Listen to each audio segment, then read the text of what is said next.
Alhamdulillah wassalatu wassalamu ala rasulillah. Kita lanjutkan Sahih Jami' Bayanil Ilmi wa Fadlih. Bab yang ke-12 penyebutan hadis Safwan bin Assal mengenai keutamaan ilmu.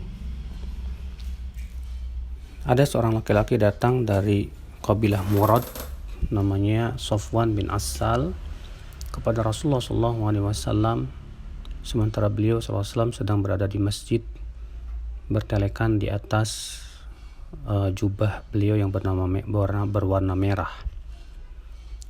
Lalu aku berkata, kata Safwan, "Wahai Rasulullah, sesungguhnya aku datang untuk menuntut ilmu."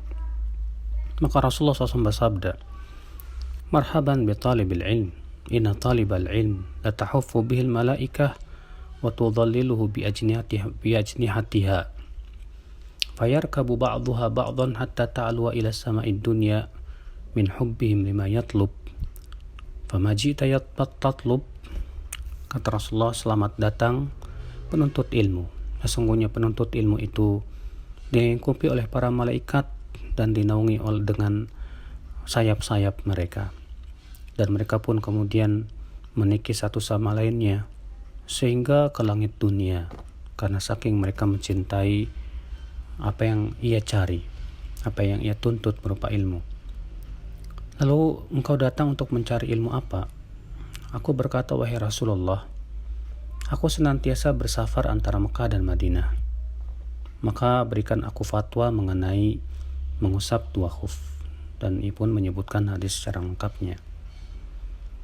Hadis ini menunjukkan yang pertama bahwa disyariatkan kita untuk pergi ke seorang alim menuntut ilmu Allah Subhanahu wa taala. Pergi ke tempat-tempat yang di sana banyak orang alim. Makanya para ulama mengatakan bahwa kita hendaknya rihlah, pergi untuk menuntut ilmu Allah Subhanahu wa taala, ke tempat-tempat yang di situ banyak terdapat ulama. Faedah yang kedua, hadis ini menunjukkan yaitu pentingnya bertanya kepada ahli ilmu dalam perkara-perkara yang kita butuhkan dalam masalah agama kita. Dan ini tidak bertabrakan dengan hadis larangan banyak bertanya, karena yang dimaksud dilarang banyak bertanya itu dalam perkara-perkara yang kita tidak butuhkan. Padahal dalam perkara yang kita butuhkan dalam agama kita, maka itu diperbolehkan. Maka dari itulah seorang penuntut ilmu jangan sengaja mencari-cari pertanyaan yang sebetulnya ia tidak membutuhkannya, karena itu perkara termasuk banyak bertanya. Makanya para sahabat dilarang oleh Rasulullah SAW untuk banyak bertanya. Namun ketika mereka ada kebutuhan yang sangat mereka butuhkan dalam masalah agama mereka bertanya kepada Rasulullah SAW.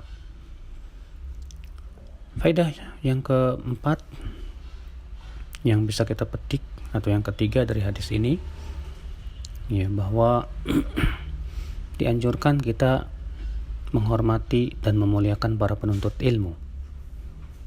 Karena Safwan berkata kepada Rasulullah, "Ya Rasulullah, aku datang kepada engkau untuk menuntut ilmu." Maka Rasulullah SAW bersabda, "Selamat datang, marhaban, wahai penuntut ilmu." Sebagai pemuliaan terhadap penuntut ilmu. Bahkan para malaikat saja memuliakan para penuntut ilmu. Sampai-sampai mereka meletakkan sayap-sayap mereka untuk para penuntut ilmu karena menghormati para penuntut ilmu.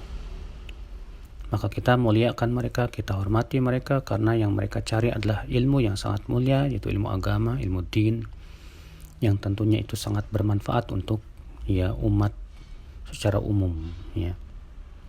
Di antara faedah hadis ini juga menunjukkan bahwa para malaikat mengerubungi dan menaungi penuntut ilmu, bahkan meletakkan sayap-sayap mereka terhadap penuntut ilmu.